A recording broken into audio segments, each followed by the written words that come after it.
ইংরেজিতে কথা বলতে এগুলো শিখে রাখুন। I am doing. আমি করছি। You are doing. তুমি করছো। We are doing. আমরা করছি। He is doing.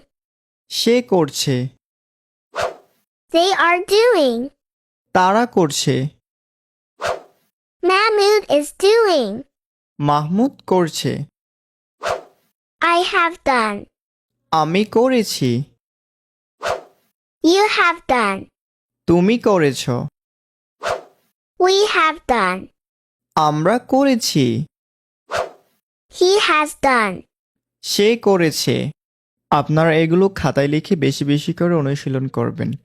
আর শুরু থেকে ইংরেজিতে কথা বলা শিখতে আমাদের স্ক্রিনে দেওয়া হোয়াটসঅ্যাপ নাম্বারে মেসেজ দিন। ধন্যবাদ।